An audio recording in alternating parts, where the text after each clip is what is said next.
우리 함께 기도하겠습니다. 할렐루야. 주님 감사합니다. 5월 마지막 주일 주님 앞에 예배합니다. 우리에게 주신 가정과 교회 또 이 나라 이 민족을 위해서 기도하며 주님의 뜻을 묻는 귀한 시간 되게 하여 주시옵소서. 늘 감사드리며 예수님의 귀하신 이름으로 기도합니다. 아멘. 이제 우리 함께 찬양하기 원합니다. 아버지 내 삶의 모든 것 되신 주 찬양하겠습니다.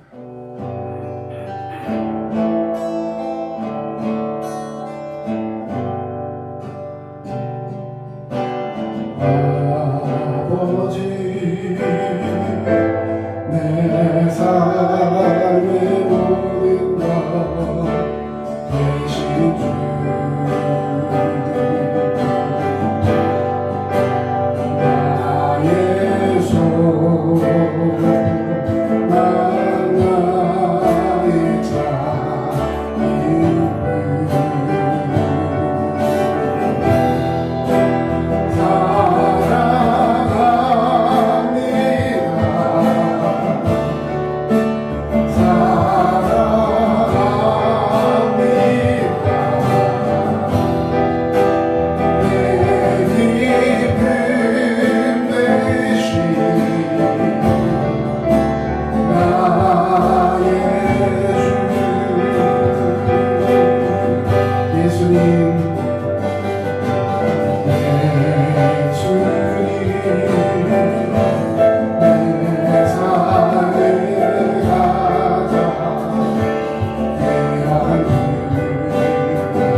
말씀은 시편 128편 1절에서 6절까지 말씀입니다. 여호와를 경외하며 그의 길을 걷는 자마다 복이 있도다. 내가 내 손이 수고한 대로 먹을 것이라. 내가 복되고 형통하리로다. 내 집 안방에 있는 내 아내는 결실한 포도나무 같으며 내 식탁에 둘러앉은 자식들은 어린 감람나무 같으리로다. 여호와를 경외하는 자는 이같이 복을 얻으리로다. 여호와께서 시온에서 내게 복을 주실지어다. 너는 평생에 예루살렘의 번영을 보며 내 자식의 자식을 볼지어다. 이스라엘에게 평강이 있을지로다. 아멘. 예, 오늘 우리 제목 같이 한번 읽어보겠습니다. 시작. 그리스도로 세워진 복된 가정. 네, 우리 이제 5월 벌써 마지막 주일이네요. 네, 세월이 참 금방 가는 것 같습니다. 5월 우리 가정의 달 마지막 주 하나님 앞에 예배하면서 이 가정에 대한 부분을 다시 한번 새겨보기를 원했습니다. 이 가정을 이루고자 할 때 물론 뭐 이렇게 가정마다 그 처음에 생기는 그 뭐라고 표현할까요? 생기게 된 그 이유, 기원 이런 걸 따지자면 다 가정마다 사정이 다르겠지만 가정을 이루고자 하는 사람들의 대부분의 모습은 행복한 가정을 이루기를 원해서 시작을 했을 거예요. 그렇죠? 처음부터 우리는 불행한 가정을 만들 거야 이렇게 하면서 시작하는 사람은 없을 겁니다. 뭐 특별한 경우가 아닌 경우에는 서로 좋아서 그리고 우리가 같이 하면 참 행복할 거야 이런 마음을 가지고 가정을 시작합니다. 근데 그럼에도 불구하고 이 가정에 보면 갖가지 문제들로 인해서 서로 흔들리고 또 위기를 겪는 그런 모습들을 바라보게 됩니다. 그래서 왜 그럴까라고 생각을 해봤을 때 여러 가지 이유가 있겠지만 부부관계가 행복하지 못한 이유도 또 자녀 문제로 혹은 나이 드신 부모님 때문에 여러 가지 이유로 핑계하며 가정이 화목하지 못하는 그런 것은 결국 어떤 파국으로 치닫고 뭐 뉴스상에 나오는 5만 가지 그런 사건들로 뉴스화되는 이유를 가만히 쳐다보면 그 시작은 무엇일까 생각을 해봤습니다. 왜 가정이 그렇게 힘들고 어려울까? 처음 시작은 전부 다 그렇게 행복한 가정을 이루기를 원하는데 왜 그렇게 어려운 지경으로 파탄에 이르는 가정들이 많이 있을까 생각해 보았을 때 결국 그 원인의 시작은 준비되지 못한 채로 가정이 이루어지더라는 거예요. 예를 들자면 서로 남녀가 만나서 사랑해서 가정을 이루지만 이 가정을 이루기 위해서 내가 어떻게 준비되어야 하고 또 아내도 남편도 서로 각자의 위치에서 해야 할 몫들이 있는데 그런 것들을 전혀 알지 못하고 그냥 서로 사랑하는 생각만 하면서 결혼했다가 결혼해보니 현실이 그렇지 않아요. 또 그런 사람들이 가정에서 또 자녀를 낳았을 때 이 자녀는 덜컥 낳았는데 그 자녀를 어떻게 키워야 되는지에 대해서도 전혀 준비가 되어 있지 않다는 것입니다. 그래서 이런 얘기 우리 주로 많이 하죠. 아빠 엄마가 너를 낳아놓았지만 너를 위해서 준비되지 못했다. 그래서 나중에 그거에 대해서 사과하고 그런 가정은요 굉장히 행복한 가정이에요. 내가 준비되지 못함으로 인해서 너에게 어색한 부분이 있었고 너에게 잘못한 그런 피드백을 준 그런 모습이 있는데 이런 거에 대해서 사과한다. 이럴 수 있는 가정은 굉장히 행복한 가정입니다. 이런 얘기를 한번 써놔봤어요. 어쩌다 보니까 부부가 됐어요. 네, 남자 여자가 만나서 어쩌다 보니까 부부가 됐는데 준비되지 못한 상태에서 하다 보니까 서로 간에 오해가 생기고 성격이 문제가 되고 그런 것 때문에 서로 힘들어집니다. 그런 사람들이 만나가지고 자녀를 낳다 보니까 또 어쩌다 부모가 됩니다. 부모는 되어놨는데 자녀를 양육할 수 있는 태도나 마음가짐이나 준비가 되어 있지 않을 때 결국 그 자녀는 그 부정적인 피드백을 그대로 받게 되죠. 혹은 또 그렇게 해서 자녀가 자라서 이제 자녀가 돼서 뭔가 위치가 돼야 되는데 부모에 대해서 내가 어떻게 해야 되는지 이제 나이 드신 부모에 대해서 어떤 생각을 가져야 되는지 이런 것들을 알지 못하고 한마디로 말해 준비되지 못한 사람들끼리 만나서 부딪히며 생겨나는 그런 문제들이 가정 가운데 여러 어려움을 발생하게 한다는 사실입니다. 자, 우리도 그리스도인인데 그리스도인의 가정들도 사실 마찬가지입니다. 예수 믿는 가정들이 복되고 하나님께서 주신 큰 축복을 받아야 함에도 불구하고 아까 말씀드렸지만 준비되지 못하였을 때는 일반 가정들의 문제를 그대로 안고 갈 수밖에 없다는 사실입니다. 그래서 오늘 말씀을 통해서 우리 그리스도로 세워진 복된 가정을 이루기를 원하신다면 우리가 준비해야 될 것이 무엇이 있는지 말씀을 통해 함께 은혜 나누는 시간 되기를 원합니다. 여러분의 가정이 그리스도로 세워진 복된 가정 되시기를 주의 이름으로 축원합니다. 아멘. 한번 스스로에게 질문해 보세요. 우리 가정은 그리스도로 세워진 복된 가정인가? 자, 이 말씀을 들었을 때 우리 가정에는 복된 가정인가? 그리스도로 세워졌는가? 하나님이 기뻐하시는 가정인가? 생각해 봤을 때 어떤 부분에 있어서 물음표가 생기고 이런 부분에 있어서 뭔가 한계가 있는 것 같고 이런 생각이 든다면 자, 그것이 문제가 아니라 그러면 이런 부분에서 우리가 한번 바뀌어봐야 되겠구나 생각할 수 있는 도전의 기회가 될 수 있을 것입니다. 자, 첫 번째로 우리가 그리스도로 세워진 복된 가정이 되기를 원하신다면 하나님을 경외하는 가정이 되어야 할 줄로 믿습니다. 우리 한번 선포하겠습니다. 하나님을 경외합시다. 하나님을 경외합시다. 하나님을 경외합시다. 하나님을 경외합시다. 그리스도인의 가정이 그리스도로 세워진 복된 가정이 되려면 먼저 하나님과의 관계가 올바로 세워져야 합니다. 자, 왜냐하면 가정이라는 것이 어디서부터 출발하는지를 여러분 아셔야 돼요. 가정의 시작은 누구입니까? 남자와 여자입니까? 아니에요. 하나님이 세우셨어요. 창세기에 보면 하나님이 제일 먼저 가정을 세우셨습니다.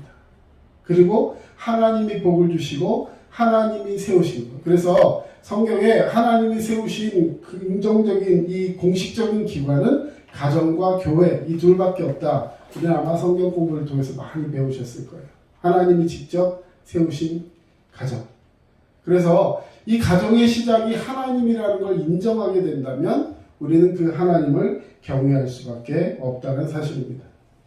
여러분 오늘 이 시편 126편과 짝이 되는 말씀이 있는데 바로 뒤에 127편 말씀을 오늘 집에 가셔서 같이 126편 읽고 127편 읽고 이렇게 서로 대차해서 보면 굉장히 은혜가 되는 말씀이 될 것입니다. 우리 그 1절 127편 1절 말씀을 같이 한번 읽겠습니다. 시작. 여호와께서 집을 세우지 아니하시면 세우는 자의 수고가 헛되며 여호와께서 성을 지키지 아니하시면 파수꾼에 깨어 있으니 헛되도다. 예, 예전 성경에 파수꾼의 경성함이 허사로다 이렇게 표현해 놨는데요. 자, 집 그리고 성, 집보다 성이 더 크겠죠. 어쨌든 이건 그냥 가만히 있으면 생겨지는 것이 아니라 분명히 누군가가 세워야지만 세워질 수 있는 것이고 그것을 그냥 세웠다고 끝나는 것이 아니라 그것을 견고하게 지키는 모습이 있을 때 유지가 된다는 것이죠. 자, 그런데 그 집을 세운 분이 여호와라는 사실을 인정하지 않으면 그 수고가 아무런 의미가 없다는 거죠. 여호와께서 집을 세우지 아니하시면 세우는 자의 수고가 헛되며. 자, 여호와께서 집을 세우지 않으면 아무도 그 집을 유지할 수 없다는 거예요. 하나님의 그 은혜의 관계에서 떨어져 나가서 자기들끼리 뭔가 세워보려고 한다면 아무리 노력해봤자 그 수고가 결과적으로 보장되지 않는다는 사실입니다. 또한 여호와께서 성을 그 집들이 모여있고 그 집들을 말하자면 지키고 그 모든 수단에서 보호하는 그런 강력한 제도와 그런 것을 가지고 있는 집단이라 할지라도 하나님이 함께하지 않으시면 그를 지키는 어떠한 장치나 프로그램이나 권력도 헛되고 깨어 있으면 아무리 깨어서 그것을 지키려고 해도 그것이 다 그 노력이 헛수고가 된다는 사실이죠. 그리스도인들은 언제나 누구나 이 말씀을 아멘으로 고백해야 합니다. 자신의 가정은 하나님께서 세워주셨고 지금도 하나님께서 지켜주시고 계신다는 사실을 믿고 깨달아야 하는 줄로 믿습니다. 다시 말해서 하나님께서 자신의 가정이 시작할 때부터 지금까지 함께 하셨고 함께 하시고 앞으로도 함께 하실 것이라는 이 믿음을 가지고 여호와 이레 하나님께서 지금까지 나를 지켜주셨고 계속해서 나를 위해 준비해 주신다라는 마음을 가지고 이 가정을 이루어 나가야 한다는 사실입니다. 그러면 그리스도인들은 어떻게 자신의 가정과 함께 하시는 하나님과의 관계를 맺어갈 수 있을까? 자, 오늘 어떻게 해야 된다 그랬죠? 하나님을 경외하라. 하나님을 경외하라. 오늘 본문 1절 말씀을 다시 한번 같이 읽어보시면 여호와를 경외하며 그의 길을 걷는 자마다 복이 있도다 이렇게 표현했습니다. 자, 또 4절 말씀 한번 보겠습니다. 여러분이 읽어주세요. 시작. 여호와를 경외하는 자는 이같이 복을 얻으리로다. 예. 자, 1절과 4절 말씀에 공통되게 나오는 단어는 경외한다는 거예요. 하나님을 경외하는 자. 하나님을 경외하며 자기에게 주어진 길을 걷는 자마다 복이 있을 것이다. 여호와를 경외하는 자는 이같이 복을 얻으리로다. 자, 뒤에 또 뭐 이같이가 뭔지 나오겠죠? 앞에도 나왔고 뒤에도 나올 것입니다. 자, 여러분 그리스도인들은 가정 안에서 하나님을 경외하는 것, 이것이 가장 중요한 첫 번째 철칙입니다. 가정 안에서 하나님과의 관계를 맺을 때 그리스도인들은 경외하는 태도를 보여야 한다는 것이죠. 그냥 나는 그리스도이니까 하나님을 경외하는 거야 이게 아니라 철저하게 의식적으로 하나님을 경외하는 태도를 보여야 한다는 것입니다. 여러분 그러면 하나님을 경외하는 것이 무엇일까? 예, 오늘 말씀에 그 경외라는 말의 원문을 보면 이레라는 말을 쓰고 있습니다. 다시 말해서 하나님을 두려워하라. 자, 여러분 이 앞에 있는 그림이 무슨 그림일까요? 응? 도루마루? 예, 어디서 듣긴 들은 것 같은데, 예, 두루마리, 예, 두루마리 휴지, 예, 둘둘 말려 있다는 거예요. 자, 이게 성경에 지금 모습은 이렇게 책으로 나와 있지만 예전의 성경은요, 처음부터 끝까지 이렇게 한 권을 이렇게 둘둘 말아서 이쪽 끝에서 시작해서 이쪽 끝으로 가게끔 성경을 이렇게 썼습니다. 그래서 저것은 사실은 종이가 아니라 보통 재질이 양피지, 양의 가죽을 얇게 펴가지고 그걸 이렇게 둘둘둘둘 말아서 썼어요. 자, 상대적으로 종이가 없었고 귀하고 양 가죽에다가 글씨를 쓴다라고 한번 생각을 해보세요. 굉장히 고된 작업이기도 하고 또 그걸 잘못 쓰게 되면 다 버려야 하는 그런 상황이 오게 됩니다. 그래서 이 구약시대에서 이 성경은 지금처럼 인쇄해서 활자가 나온 것이 아니라 사람이 직접 손으로 다 일일이 썼어요. 그걸 뭐라고 표현하냐면 필사, 손으로 베껴서 썼다 이런 표현입니다. 자, 그러면 그걸 쓰는 사람은 굉장한 자부심과 책임감을 가지고 있겠죠. 왜냐하면 딱 봐도 저걸 만들려면요 굉장히 고가이기도 하고 엄청난 책임을 요하는 위치에 있는 사람일 것 같아요. 그걸 우리 서기관이라고 표현을 했는데 이 글을 쓰는 성경을 쓰는 사람을 서기관으로 표현했습니다. 그런데 이 책을 쓸 때 성경을 쓸 때요 서기관들에게 엄청난 권한도 있었지만 책임이 있었는데 그게 뭐냐면 성경을 쓰다가 틀리면 안 되겠죠. 지금이야 어떻게 할까요? 틀리면 지우든지 아니면 화이트로 이렇게 쭉 거놓고 쓰겠지만 이 당시에는 그렇게 할 수가 없는 거예요. 그냥 저 두루마리를 그냥 다 버리게 됩니다. 그러다 보니까 어떤 일이 일어나느냐 굉장한 책임의식을 가지고 두려운 마음으로 성경을 썼어요. 먼저 성경을 쓰기 전에 어떤 일을 했느냐 정결의식을 갖습니다. 깨끗하게 목욕을 하고 하나님 앞에 지은 모든 죄를 그 정결의식 좀 이따 이 사진 하나 보여드릴 텐데 내 모든 죄를 씻는 의식을 한 다음에 그리고 나서 성경을 썼어요.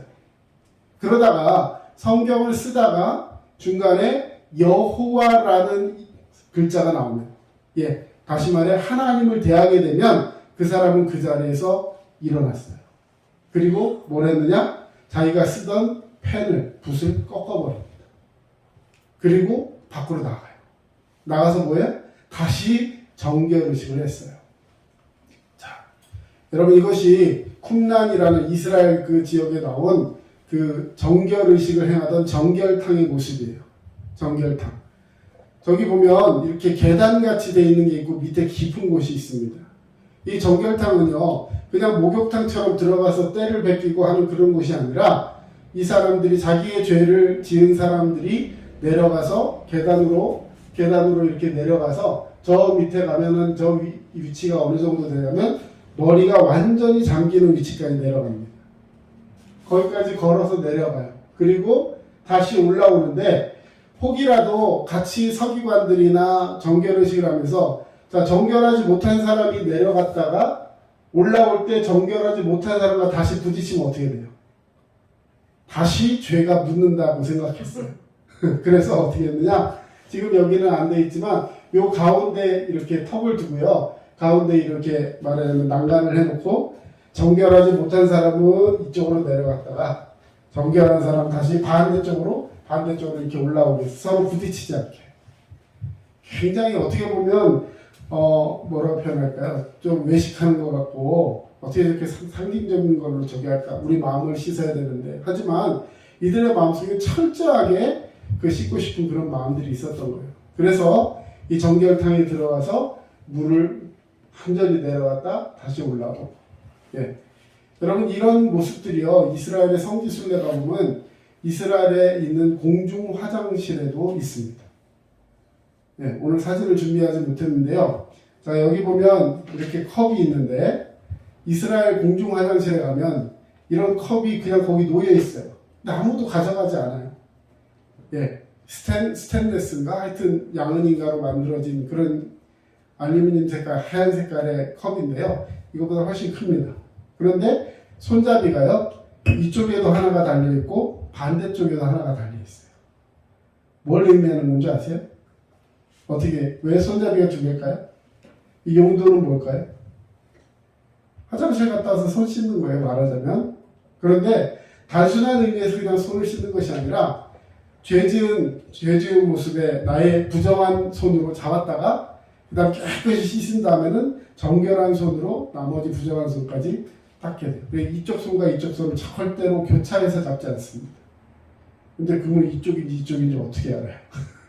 자, 어쨌든 간에 자, 이 사람들은 이렇게 정결의식을 하면서 자, 글씨를 쓰다가 하나님이라는 이름이 딱 나오고 나면 여호와라는 이름이 나오고 나면 그 자리에서 일어나서 쓰던 펜을 꺾어버리고 밖으로 나가서 이렇게 정결의식을 하고 다시 들어와서 새 옷을 입고 하나님 앞에 절을 하고 그러고 나서 새로운 펜을 가지고 글씨를 이어가기 시작했다는 거예요. 근데 의문이 생겼습니다. 중간에 예를 들어서 여호와를 알라, 여호와를 힘써알라 뭐 이렇게 예, 그렇게 되면 어떻게 할까요? 네? 진짜로 다시 펜을 꺾고 떠나갔대요. 자, 뭘 의미하는 거냐면 하나님을 두려워했다라는 거예요. 여러분한테 지금 나가서 이렇게 정결탕을 찾아가지고 거기 들어갔다 나와라 이런 의미가 아니라 여러분 성경 한자를 받아 쓰기 위해서 정말 생명을 걸고 이렇게 최선을 다했던 이 서기관들의 모습을 생각해 볼 때 아, 그건 구약 시대니까 이렇게 끝나는 것이 아니라 오늘 우리가 가정을 이루는 오늘 우리의 가정 위에도 하나님이 원하시는 거룩, 하나님을 거룩하게 여기고 경외하게 여기는 그런 모습이 필요하다는 사실입니다. 자, 창세기에 보니까 이 거룩을 어떻게 표현해놨냐면 여호와께서 아브라함에게 나타나 이르시되 이 땅을 내 자손에게 주리라 하시니라. 자기에게 나타나신 여호와께 그가 그곳에서 무엇을 쌓고? 제단을 쌓고 거기서 베델 동쪽 산으로 옮겨 장막을 치니 서쪽은 베델이요 동쪽은 아이라. 그가 그곳에서 여호와께 제단을 쌓고 여호와의 이름을 부르더니. 자, 제단을 쌓는다는 건 결국 예배를 드렸다라는 거예요. 그들이 어느 곳에 가든지 하나님께 제단을 쌓고 예배를 드렸다. 이것이 거룩의 시작이요 거룩의 완성인 것입니다. 오늘 이 말씀을 우리 가정들에게 대입해 본다면 우리 가정이 예배하는 가정이 되어야 하는 줄로 믿습니다. 하나님의 이름을 부르고 하나님께 기도하며 이 가정을 위해서 하나님이 주신 그 놀라운 축복들을 사모하면서 예배하는 가정이 되어야 된다는 것이죠. 근데 참으로 안타까운 것은 오늘날 이 한국 땅의 많은 가정들에서 예배가 사라지기 시작했어요. 기도가 사라졌습니다. 일주일에 한 번 혹은 일주일에 정해진 예배에 나와서 그냥 예배하는 것으로 다인 것처럼 되어버렸다는 거예요. 무슨 말이냐? 가정이 예배하는 장소가 되어야 돼요. 우리 교회가 생각하는 모토가 있죠. 교회 같은 가정, 가정 같은 교회.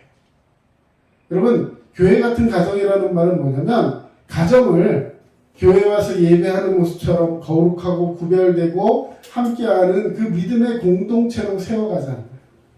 그럼 교회 같은 가정이라는 말은 무슨 말일까요? 교회 와서 어떤 그냥 딱 형식적으로 예배하고 흩어지는 그런 교회가 아니라 가정에서처럼 함께 교제하고 함께 서로를 위해 울고 기도하며 함께 나눌 수 있는 그런 생명의 공동체가 교회가 되어야 한다는 거예요.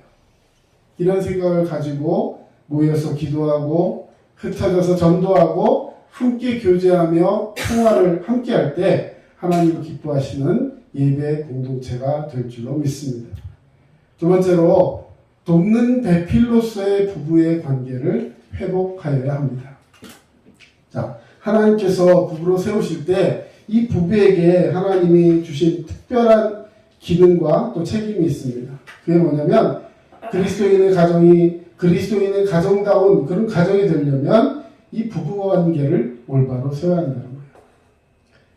자, 3절 말씀 한번 같이 읽겠습니다. 시작. 내 집 안방에 있는 내 아내는 결실한 포도나무 같으며 내 식탁에 둘러앉은 자식들은 어린 감람나무 같으리로다. 아멘. 여기서 결실한 포도나무. 자, 말 그대로 포도나무가 열매를 맺었다는 거예요. 여러분 포도나무 보신 적 있어요? 포도나무 보셨어요? 포도나무. 자, 포도나무는요, 다른 나무랑 달라서 사과나무나 이런 거 그냥 우뚝 서서 나무가 가지에서 열매가 나는데요. 포도나무는 넝쿨 식물이기 때문에 넝쿨성 식물입니다. 그래서 자기 혼자 힘으로는 쓸 수가 없어요. 포도나무는. 그래서 항상 보면 포도밭에 가보면 포도나무는 옆에 뭐가 있어요? 다른 나무 막대기나 뭐 쇠로 된 거든지 하여튼 이런 견주를 세워서 거기에 지지대를 놓고 이 어린 포도나무가 거기서부터 그 넝쿨을 감고 자라가서 이렇게 가지를 벌리게 만들어 놓습니다. 다시 말해서 포도나무가 열매를 맺으려면 아무리 영양분을 많이 주고 비옥한 땅에 심어진다 할지라도 함께 지지해지는 나무가 없다면 절대로 열매를 맺을 수 없다는 거예요. 성장할 수 없다는 것입니다.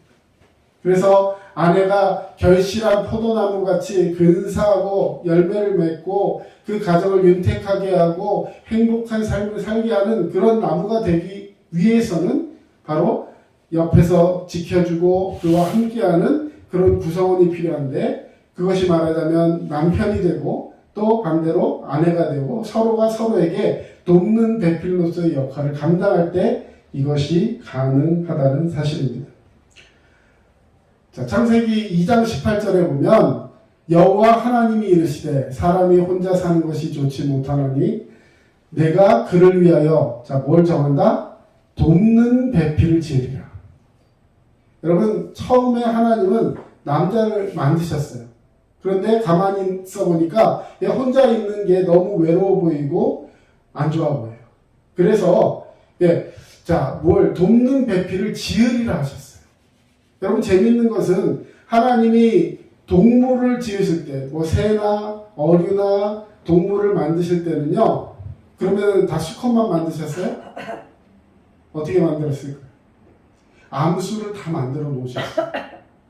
그래서 서로 생육하고 번성할 수 있도록 그 말하자면 메커니즘을 다 만들어 놓으신 거예요.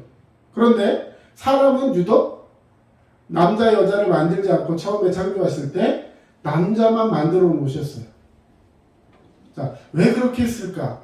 묵상해 보았을 때 하나님은 그 사람을 통해서 예배를 받고 함께 교제하기를 원하셨던 거예요. 그런데 예배와 교제로 하나님과의 관계는 해결이 되고 더 충만해지는데, 문제는 이 사람이 가만히 혼자 앉아 있다 보니까요, 독처, 혼자 있는 것이 굉장히 외로워 보이고 하나님과의 관계 속에서 큰 축복을 받지만 그거 말고도 뭔가 해결되지 않는 것 같은 그 마음의 쓸쓸함이 보였던 거예요. 그래서 하나님은 아내를 만드셨습니다. 여자를 만드셨어요. 그래서 이 성경에 보면요, 남자를 성경에서 이 히브리어에서 보면 남자를 뭐라고 표현할까요? 이쉬. 예, 히브리어로 이쉬라고 표현합니다. 예, 여자를 이쉬야 이렇게 표현해. 똑같아. 자음이 똑같아. 그리고 모음 한 글자만 달라요. 예, 결국엔 같은 사람이라는 거. 사람인데 하나님이 그 역할에 대해서 무언가 기능을 부여하셨다는 것이죠. 자, 결과적으로 성경은 나로 하여금 상대방을 돕는 배필이 되라고 말씀하시는 거예요. 자, 그런데 세상의 관계, 남녀 관계는, 부부 관계는 어떻게 서로 이해하고 있냐면 네가 나를 도와주는 사람이 됐으면 좋겠다 이거예요. 여러분, 우리나라 유명한 그 컴플렉스. 예, 컴플렉스? 예. 이렇게 여자가 원하는 그 두 타입이 있대요. 하나는 신데렐라 컴플렉스. 또 하나는 평강공주 컴플렉스. 들어보셨어요? 신데렐라 컴플렉스는 뭔지 아세요? 내가 누군가 멋진 남자를 만나가지고 그 남자와 함께 살 때 내 삶이 굉장히 행복해질 거다. 이런 생각을 가지면서 뭘 찾는 거예요? 나를 완벽하게 만들어줄 아주 완벽한 남자를 찾는 거예요. 근데 대부분 그게 안 됩니다. 네. 난 반대로 평강공주 컴플렉스는 뭐냐면 어떤 남자를 내가 저 사람을 잘 요리를 해가지고 멋진 남자로 만들어서 그 남자로 인해서 내가 위치가 이렇게 다 올라가게 될 것이다. 이런 생각을 가지면서 어떤 남자를 잘 이렇게 도와서 내가 세워줄 것이다. 그래서 그 사람을 보면서 사람들이 나를 인정하게 만들 거야. 이게 평강공주 컴플렉스예요. 근데 이 두 가지가 다 하나의 함정이 있는데 그게 뭐냐면 그 사람으로 인해서 내가 뭔가 높아지고 그 사람이 나를 도와줌으로 인해서 결과적으로 내가 잘 되기를 원한다는 거예요. 어떻게 보면 뭐 맞는 말인 것도 같지만 여러분 성경은 그렇게 되어 있지 않아요. 우리를 만드실 때, 가정을 만드실 때 돕는 배필이 되라 하셨습니다. 여자만 남편을 돕는 게 아니라 남편만 아내를 돕는 것이 아니라 서로가 서로를 돕기 위해서 하나님이 각자의 위치에 세워주셨다는 것입니다. 그래서 서로가 서로를 돕기 위해서 최선을 다하면서 가정을 세울 때 하나님이 그 가정의 주인이 되어주실 줄로 믿습니다. 마지막으로 자녀를 축복하는 가정이 되어야 합니다. 자녀를 축복하는 가정. 자, 그리스도로 세워지는 복된 가정이 되려면 이 부모와 자녀의 관계가 바로 서야 합니다. 우리 3절 말씀 아까 읽었는데 다시 한번 읽어보겠습니다. 시작. 내 집 안방에 있는 내 아내는 결실한 포도나무 같으며 내 식탁에 둘러앉은 자녀들은 어린 감람나무 같으리로다. 아멘. 자, 어머니는 무슨 나무 같고? 포도나무. 근데 애들은 포도나무가 아니라 또 감람나무래요. 그러니까 상징적인 거라는 거죠. 엄마가 포도나무면 애들도 포도나무지. 근데 그런 의미가 아니라 뭔가 상징을 하고 있다는 것이죠. 네 식탁에 둘러앉은 자식들. 자, 여기에 단서가 하나 있습니다. 내 자식들은이 아니라 네 식탁에 둘러앉은 자식들. 자, 이 말이 굉장한 의미가 있는 거예요. 자, 식탁 공동체. 식구라는 말은 밥을 같이 먹는 입이라는 뜻이죠. 식사를 함께하는 입. 이게 식구예요. 그래서 성경에서 말하는 이상적인 가정도 함께하는 생활, 함께하는 운명 공동체를 의미하는 것입니다. 그래서 자식은 누가 자식이냐면 내 품 안에 있으며 함께 식사하고 함께 생활하고 함께 기도하고 함께 예배하는 게 자녀예요. 뒤집어 얘기합니다. 출가하면 이제는 떠나 보내야 되는 거예요. 이게 안 될 때 어떻게 됩니까? 마마보이가 나오고 이게 안 될 때 자식들이 부모들이 서로의 관계 속에 무너지는 거예요. 결혼을 하게 되면 성경에도 네 부모를 떠나 가정을 이루라 라고 되어 있어요. 아내가 부모를 떠나 남편에게로 가는 것이 아니라 남편이 부모를 떠나 아내에게로 가는 것이 아니라 각각 자기의 부모를 떠나서 독립된 환경과 믿음의 생활을 가지고 그 가정을 위해서 새롭게 태어나야 한다는 것입니다. 그래서 내 식탁에 둘러앉은 어린 이 자식들, 앉아있는 자식들이 어린 감람나무 같으리로다. 이 말은요, 식탁을 떠나고 나면 이제는 책임 안 진다는 뜻이 아니라 어렸을 때 그 환경에 있을 때 함께하는 그 영향력에 있을 때 자녀를 위해 축복하라는 거예요.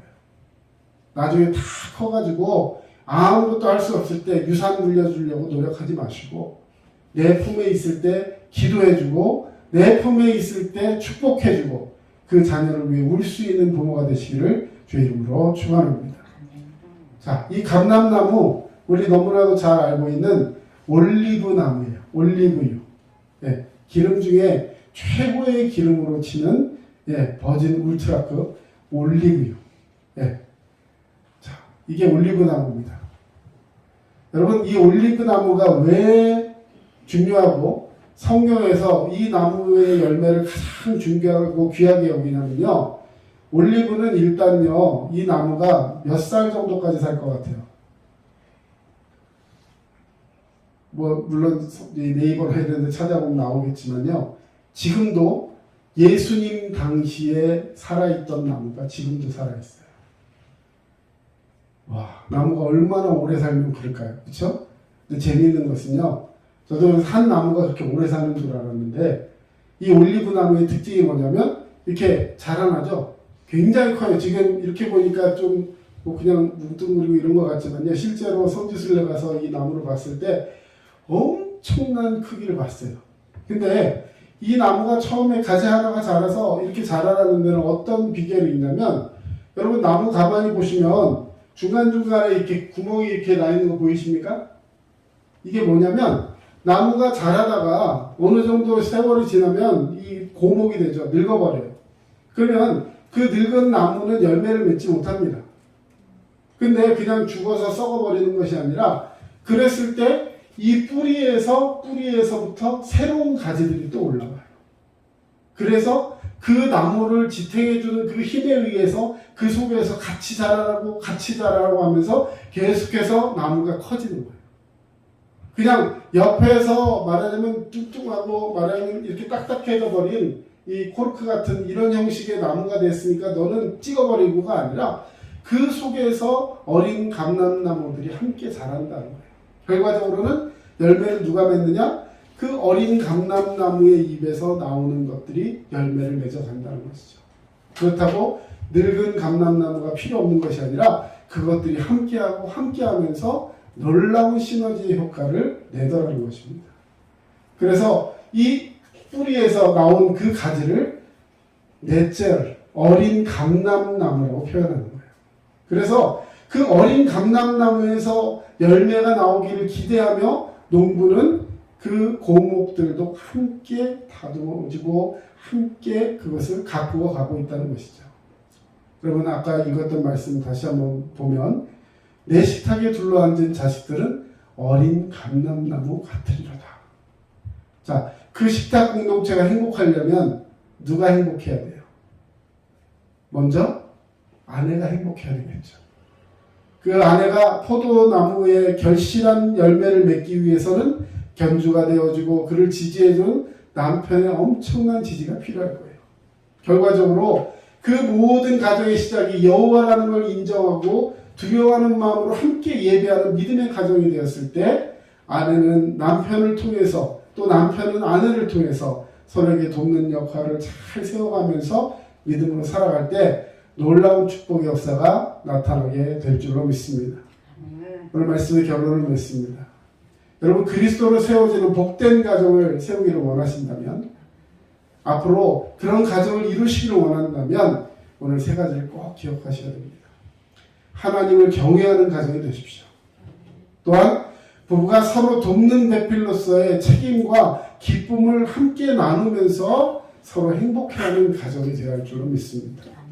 그리고 늘 주님 안에서 자녀를 축복하며 정말 어린 감람나무 같이 아무것도 아닌 볼품없는 그 가지 같은 지금 작은 인생이라 할지라도 그의 내일을 믿고 기도해주고 영적인 투자하며 함께 어우러져 예배하고 기도하는 그런 가정이 되었을 때 우리의 자녀들이 앞으로도 더 큰 믿음의 가정을 이루어가게 될 줄로 믿습니다. 요즘 한국 땅이 지금 출산율이나 여러 가지로 봤을 때 굉장히 위태로운 수준이라고 합니다.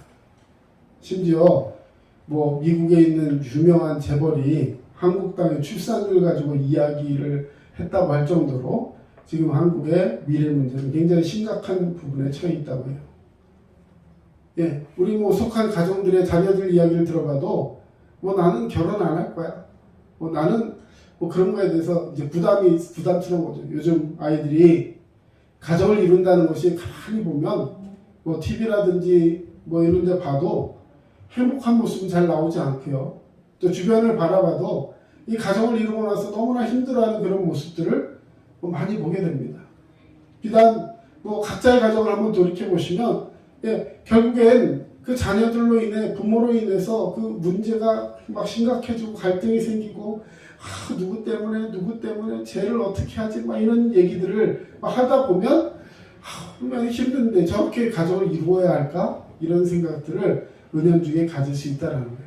그러나 여러분 분명한 것은요, 하나님은 그 가정을 통해서 축복하시고 교회를 세워가시는 줄로 믿습니다. 아멘. 그래서 이 가정에 대해서 우리 그리스도인들이 가져야 되는 책임과 의무를 분명하게 알아야 한다는 거예요. 저는 그래서 가정이 반드시 세워져서 아까 마지막 말씀에 예, 우리 성경책 보고 마지막 말씀 다시 한번 읽어보기를 원합니다. 예, 126편, 예, 127편, 예, 우리 같이 한번 읽어봅시다. 127편 아까 1절 말씀 마지막에 읽었었죠. 같이 한번 읽겠습니다. 시작. 여호와께서 집을 세우지 아니하시면 세우는 자의 수고가 헛되며 여호와께서 성을 지키지 아니하시면 파수꾼에 끼어 있음이 헛되다. 예, 아멘.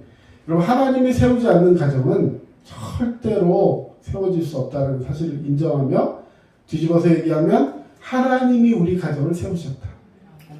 예, 비록 부족해 보이고 연약해 보이고 무능해 보이는 그런 모습이 혹 우리 가운데 있다 할지라도 하나님의 세우심을 인정하며 오늘도 서로 기대하고 소망하는 그런 복된 가정 되시기를 주의 이름으로 축원합니다. 기도하겠습니다. 사랑의 주님 감사합니다. 오늘도 주님의 은혜와 사랑으로 우리를 붙들어 주시고 믿음으로 깨어 기도하는 행복한 가정 될 수 있도록 우리를 인도하여 주시옵소서. 주님의 도우심과 인도하심이 우리 가운데 있게 하시며 날마다 말씀 가운데 살아가는 놀라운 축복의 역사들이 있게 하여 주시옵소서. 지금은 우리 주 예수 그리스도의 은혜와 하나님 아버지의 크신 사랑하심과 성령님의 도우심과 위로교통 충만하심이 믿음 안에 끼어 기도하는 복된 가정 이루기를 원하는 모든 축복된 성도들 가정이 이제로부터 영원토록 함께 하시기만을 간절히 축원하옵나이다. 아멘.